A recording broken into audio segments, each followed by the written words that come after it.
not Amapos, as we receive Deputy President Paul Mashatile.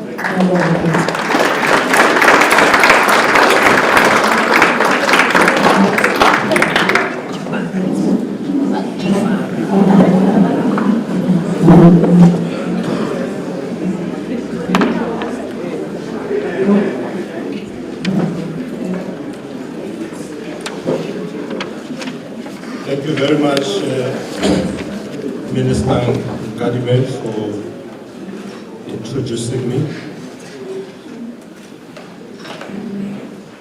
Mandibulele Kosi Langamavusa, our Program Director, who is also the Deputy Chairperson of the National House of Traditional and Khoi-San Leaders. Rekupet Swarelo Kosia Balobelu, who was, I'm told, mishandled earlier outside. Rekupet Swarelo Mure. Let me agree to the Chairperson of the National House of Traditional and Khoi-San Leaders that Khosi Thabo Milton Siatfulo Wilton, yes, Wilton, not Milton, Wilton Siatfulo Riale Bucha, National Chairperson, for convening this meeting and inviting us to join you.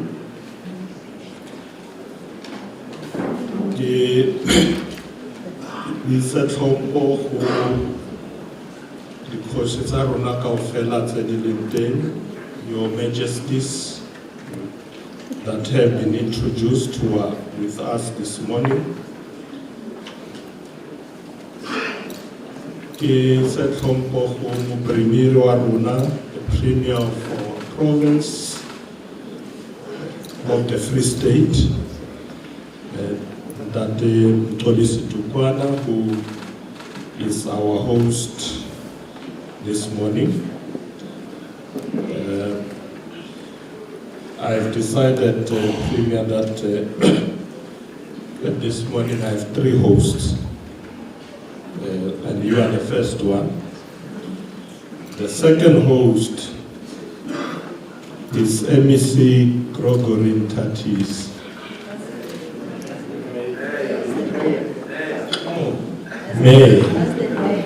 Mayor Gregory Tatis, who's the mayor of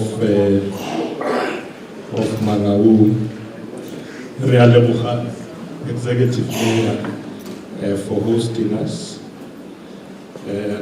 On the traditional leader side,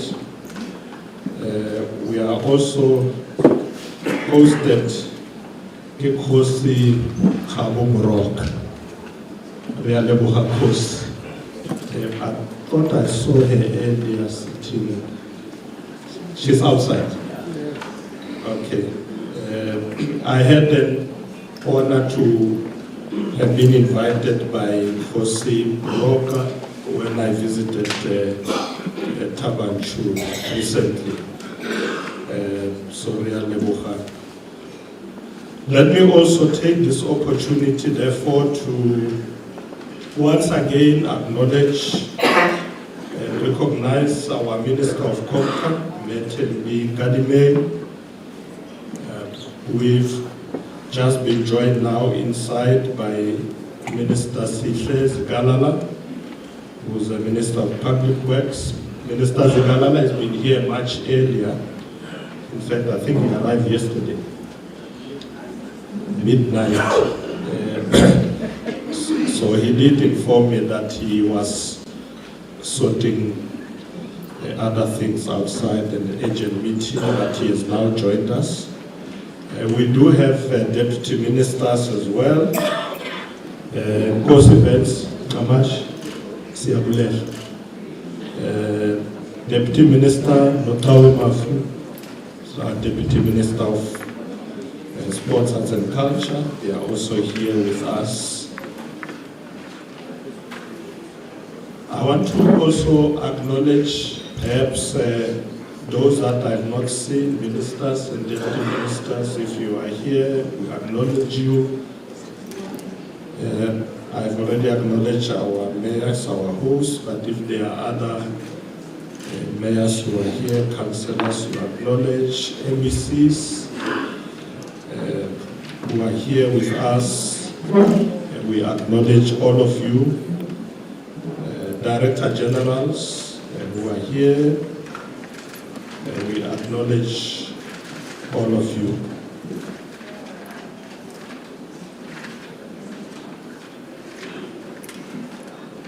Program Director, let me greet all delegates who are here this morning. And I want to say to all of you, good morning, kuya more, dumelang, abshe, dimachero, sanbonani, elweni, elochan. Thank you very much. Esteemed traditional leaders, we would like to express our gratitude for your presence and participation in today's gathering. Let me once again extend my gratitude to the Premier for graciously receiving us within the confines of your illustrious province. Cultural opulence, resplendent fauna, awe-inspiring mountain ranges, and celestial heavens that radiates with brilliance. I extend my utmost gratitude to you, esteemed traditional and Khoi-San leaders, for graciously allocating precious moments from your demanding schedules to come and engage with us in this program. We are greatly inspired by your unwavering commitment to overcoming the complex developmental challenges that traditional communities face every day. Thus, the theme of today's gathering is promoting development and social cohesion in traditional communities through collaboration with government and the private sector. As the underlying theme for our discussion suggests, it is important for all of us as individuals, as collective, to come together and collaborate in order to achieve a future that is not only prosperous, but is also united in diversity and anchored on the prospects of a greater South African nation that has at its core the interest of improving and nurturing the lives of those of our people who are in rural communities as well. Ladies and gentlemen, as part of government commitment towards resolving issues faced by traditional leaders, the President established an Inter-Ministerial Task Team, IMTT, in 2020, which has been focusing on consolidating all existing efforts and addressing issues that impede the resolution of matters that are raised by traditional and Khoi-San leaders.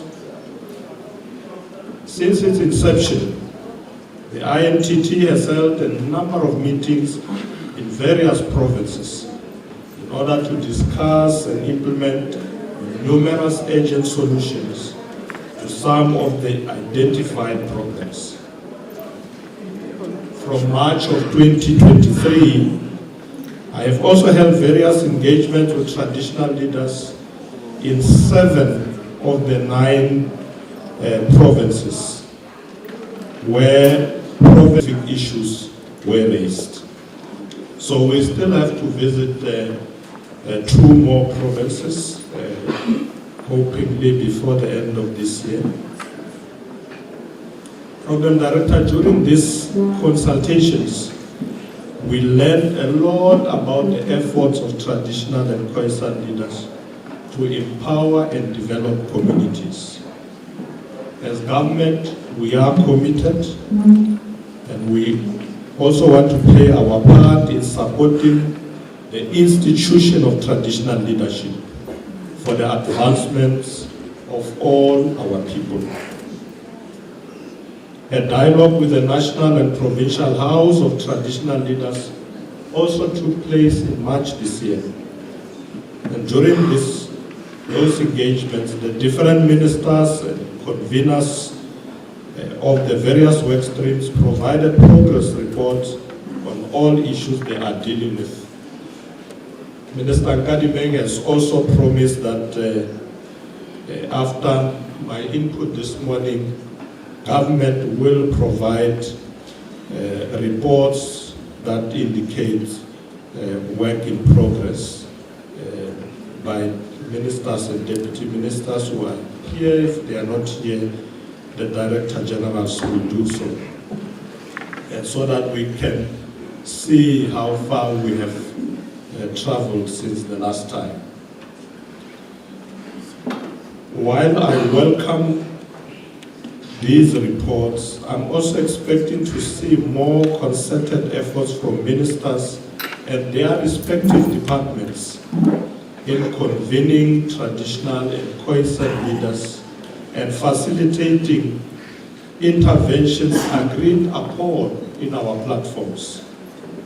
Providing support for all traditional authorities and rural communities is of paramount importance, and I will be looking forward to resolutions of how we will strengthen efforts beyond this conference.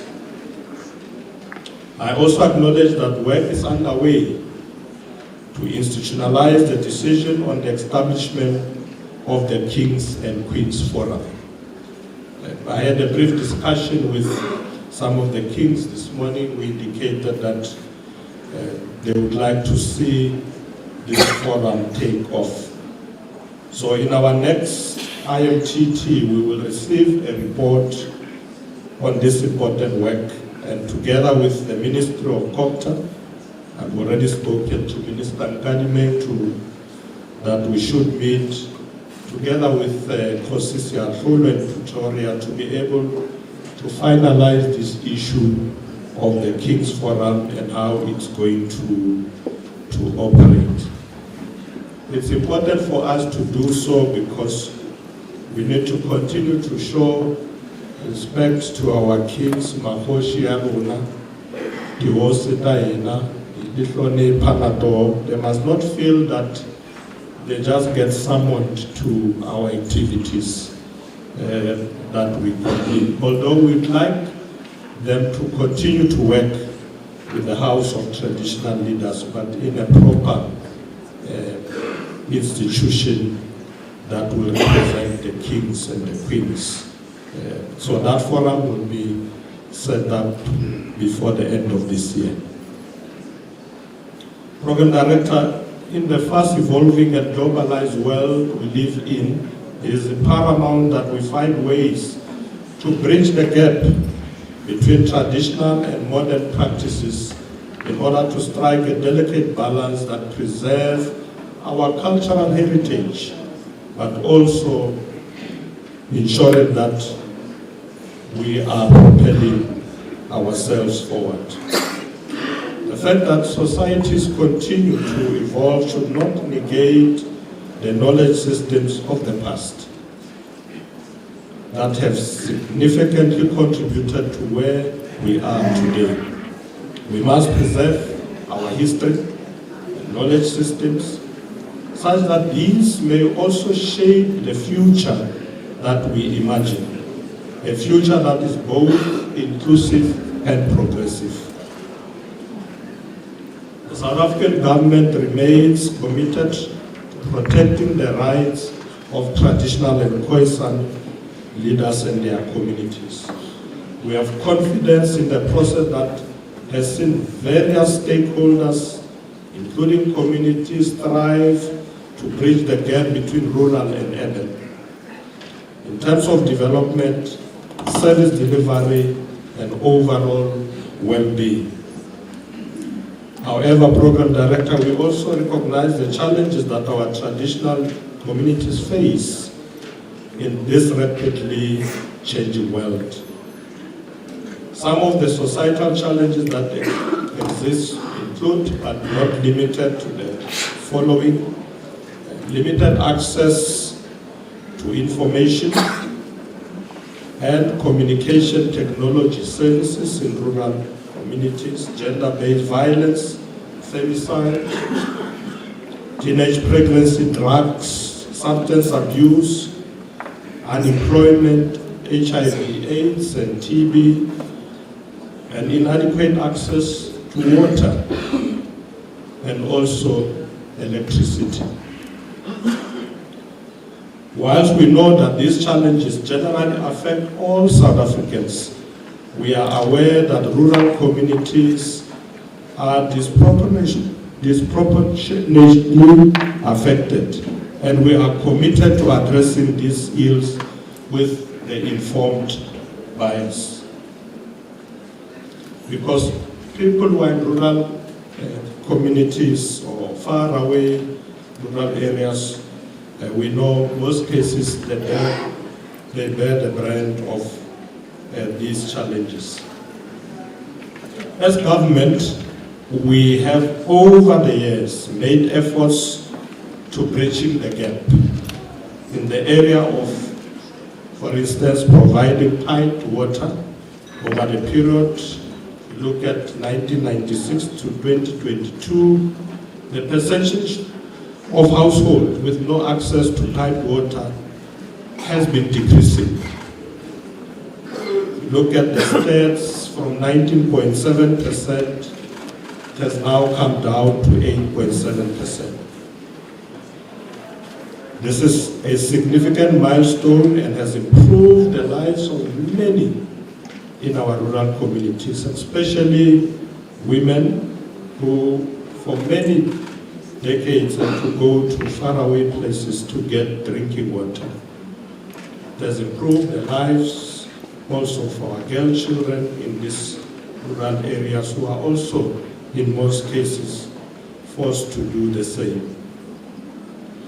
We recognize that challenges still exist in these various areas when it comes to service delivery. However, we are working together as guided by the district development model that the President introduced to close these gaps and fast-track development in rural areas. Now, if I may say briefly that the district development model, or DDM, is a new way of working that was introduced by President Cyril Ramaphosa, that as national government we must always work with provincial governments and local governments. So the three spheres of government work together. So when we go to a province as a national government, we work with the leadership in that province, but we also work with municipalities. That's the DDM approach that we have now established to fast-track delivery so that government does not work in silos. We now are able to work together. But we have also done more.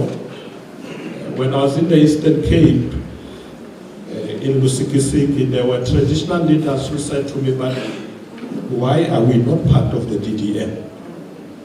We hear you, it's government coming with what we call one plans, so we pull our plans together, but the traditional leaders will say in rural areas, we want to be part of this. And we have agreed that we need to also bring traditional leaders on board to work with us in this DDM. Program Director, we must collaborate to address most of the challenges that we face, dealing with inequality, poverty, but also access to land, which Nkosi Siyathula raised quite strongly earlier on. I'm strongly persuaded that traditional and Khoi-San leadership structures as strategic institutions located in rural areas have a role to play in resolving most of these challenges that I've indicated and making sure that no one is left behind. We must commend the work that is done by the Department of Agriculture and Land Reform in rural development in supporting young people with various traditional authorities across the country when it comes to agriculture and agricultural enterprises through what they call the National Rural Service Corps. This is a program that they use to support agricultural enterprises in these areas. Through the Department of Traditional Affairs, we are also resolving the issue of remuneration and allowances of traditional leaders through the Independent Commission for the Remuneration of Public Office Bearers. And the final review will be completed by end of November this year. I've been working hard on this with Minister Kadime and Deputy Minister Ben Amashe, who is very passionate. Everywhere I go, he's always there. Even when the minister is not there, he sends him to accompany me. So we are dealing with this issue, and I know it's one of the burning issues.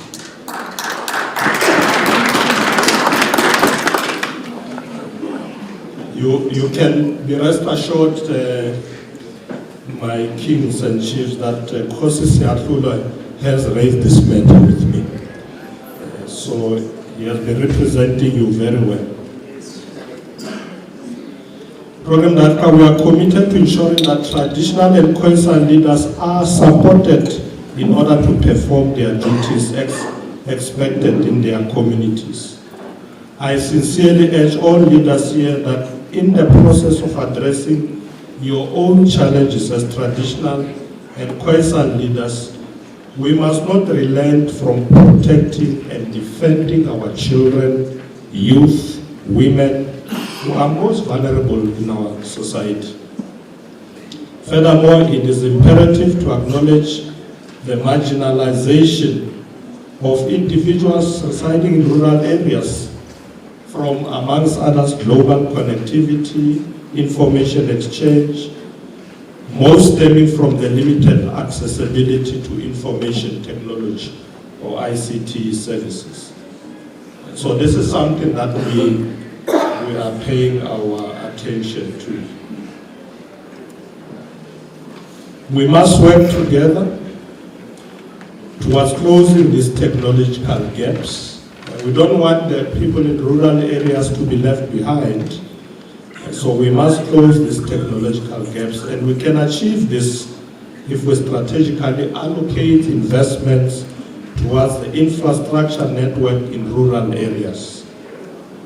This will enable individuals to attain essential amenities, but also we must ensure that people continuously have clean water and sanitation facilities, reliable electricity, as well as well-maintained road networks that establish connectivity between residents, workplaces, educational facilities, and healthcare facilities. Technological expansion also provides us with the possibility to also merge our knowledge systems and wisdoms with knowledge and information that is relevant and needed in the present day to take society forward. So it's important that our traditional knowledge and the new technology should be brought together for us to advance. I'm aware that when it comes to leading communities, traditional leaders largely have been relying on historic knowledge and wisdom, as well as experience acquired for leading their people for generations. But in order to mold communities that are prosperous, stable, socially cohesive, and relevant to the demands of the modern society, I believe that we must, as traditional and Khoi-San, the dictates of the modern society. So as government, we stand ready to provide training where necessary in order to capacitate our institutions and to enable traditional and Khoi-San leaders to fulfill their mandate. Forms of training, working with the National House of Traditional and Khoi-San leaders to make sure that we don't leave our chiefs, kings behind as our society develops. Now, with regard to advancing land ownership, consultation with various organizations, including traditional authorities, civil society, experts, and the private sector have been conducted to advance land ownership, tenure rights, and socio-economic development in rural communities. This is a very important issue and will be dealt with in detail when we give the reports of the work streams. However, let me just say that the draft communal land bill and policy are being developed for further input and will be processed through government structures and cabinet for public comments during the course of next year to 2025. Program Director, moreover, a number of rural infrastructure projects were also delivered in 9 provinces, and I'm sure they will reflect in our reports.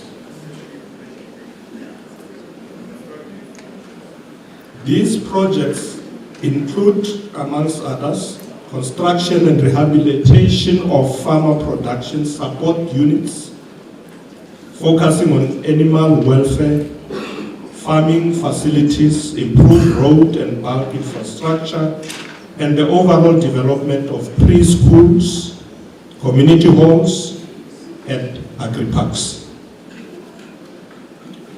As part of a comprehensive agricultural support program and Ilima, the Solidarity Fund provided production inputs, mechanization, infrastructure, and also provided training to more than 36,000 farmers.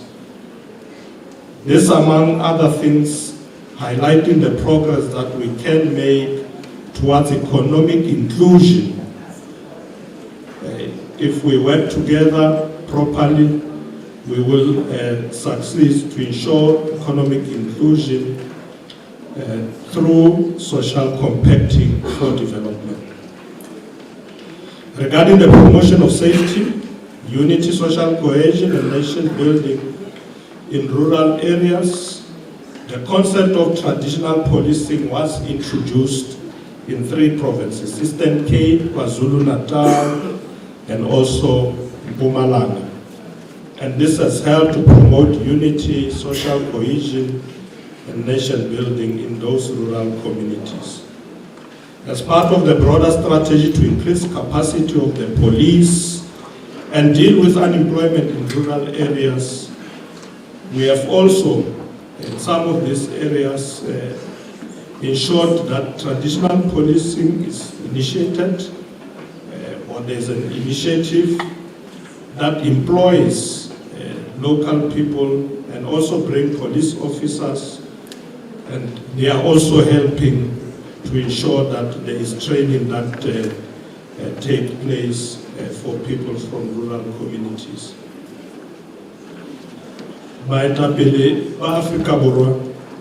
These are just highlights of progress made thus far. You will have the opportunity to receive as I said earlier, more comprehensive and detailed progress reports from the work streams that will present their reports shortly.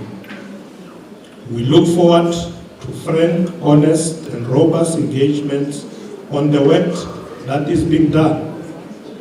We must acknowledge upfront that the progress that has been made, and where progress is not satisfactory, we must be firm in our criticism, but as leaders also put our heads together to unlock whatever blockages or obstacles that exist. I think Consigliere also said the same, that let's criticize, be strong, but come up with proposals that will take us forward.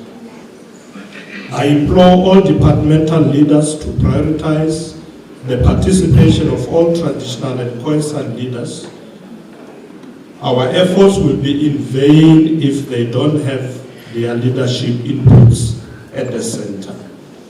It is not enough for us to convene under an attractive and carefully designed theme if we are not willing to implement the proposed solutions.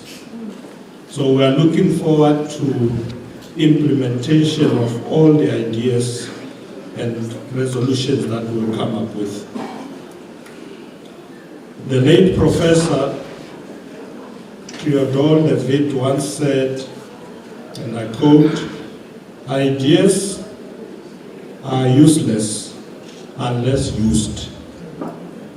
The proof of their value is in their implementation. Until then, they are in limbo." Close quote. I personally echo these sentiments and propose that as we reconvene, as we have done today, we must evaluate the resolution derived from previous meetings and examine the reasons for their non-implementation, if any. I want us to focus more on implementation. Since assuming office, I've been emphasizing on the need for diligence and agency in executing our policies and strategic objectives. I was saying to my team in the office that often government is criticized for not implementing. We've got very good policies, good ideas, good plans, but we are found wanting when it comes to implementation. So I was saying to them, let us focus on the speed of execution. Let's not waste time when decisions are made. We need to implement faster because it's about changing the lives of our people. As leaders, we have the power to transform livelihoods. Our communities also have a widespread expectation that our presence as leaders would result in the realization of their goals, their desires, and their aspirations. It is therefore the responsibility of leaders to identify and unlock potential in the areas of the economy that hold the promise of creating opportunities for the people to earn them a living. Your leadership as traditional and Khoi-San leaders is also crucial to the building of a cohesive, united, and successful society that is democratic in form and is free of racism, sexism, and any kind of prejudice. As government, we remain committed to swiftly addressing any issues confronting traditional and Khoi-San leaders. We will continue to support initiatives that benefit our indigenous communities. We will also continue to provide sufficient funding for education, healthcare, and social services so that once more, no one falls behind. Similarly, we call upon the private sector to also actively engage with our traditional communities through investing in local businesses and projects. Because businesses and projects are not only in the townships, they are there also in the rural communities, and business and banks must support those initiatives so that we don't only focus in urban areas. Program Director, through initiatives such as skills development programs, entrepreneurship training and mentorship, we can collectively unlock the entrepreneurial spirit that resides within our traditional communities. In conclusion, as we work towards the promotion of development and social cohesion in our traditional communities, let us remember that this journey requires the collective efforts of all stakeholders. Let us recognize the immense potential that lies within our traditional communities. Go hand in hand. And most importantly, where unity of our diversity can be enhanced.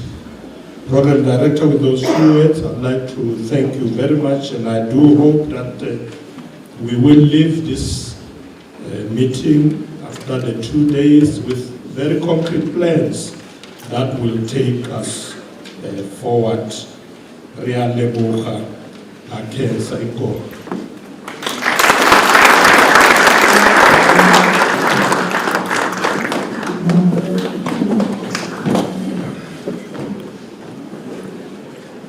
Ngosi Sekara Mohammed for those words. Nicolas attended the tune.